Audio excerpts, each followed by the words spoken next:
I am Ojong Enokenwa Baa from South Africa.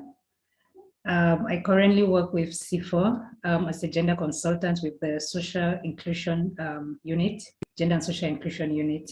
So I work with a team of scientists who focus on women and land rights, tenure security.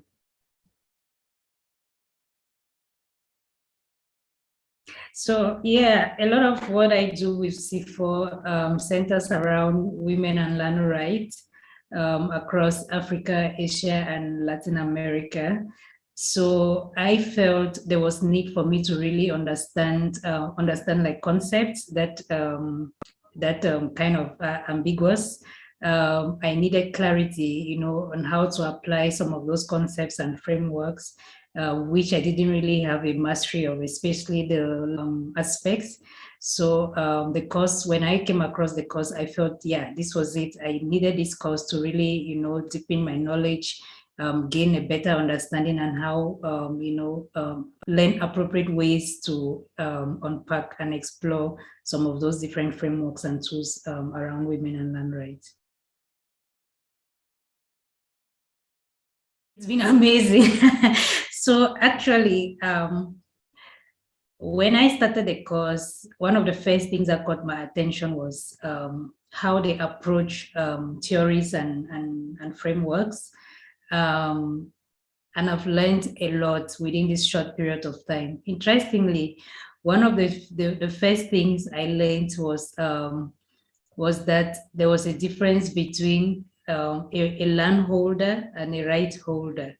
Those were terms that I thought they were the same, but I was shocked when I started this course and I got to know they were actually different terminologies.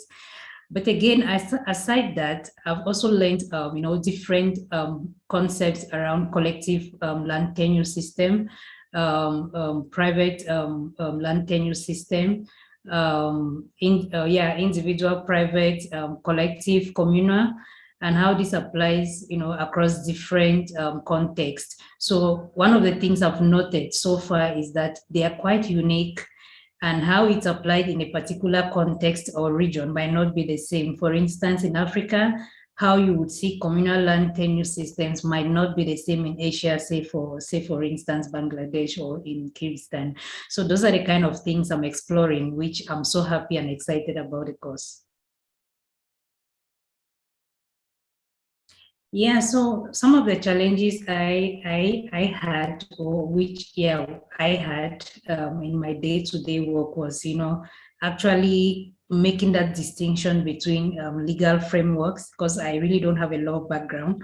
So in order for you to really analyze and critique,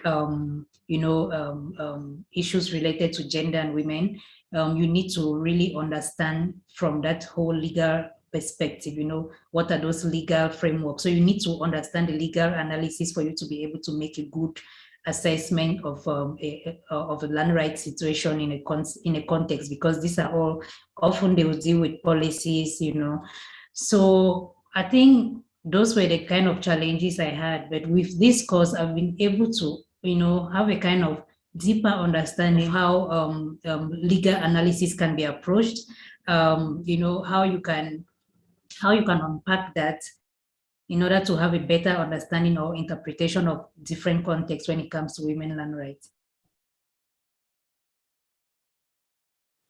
Definitely, I will. I will really, recommend this course for anyone, who is into, research with a focus on women, on land rights, on tenure systems, on tenure security, on regime systems, land tenure regime systems. Why would I do so? I would do so because the course actually helps you understand the framings around women land rights. It helps you unpack the different concepts. It gives you clarity. Sometimes even literature kind of mix up these different terminologies.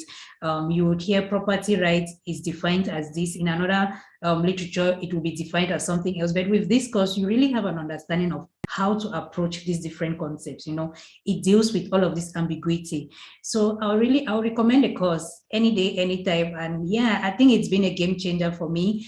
Even how I now approach, my work with C4, how I analyze, how I critique, how I, interpret legal framings, policies, documents, reports. So I think it's a course worth doing. Yeah, I will recommend this anytime to anyone. Yeah.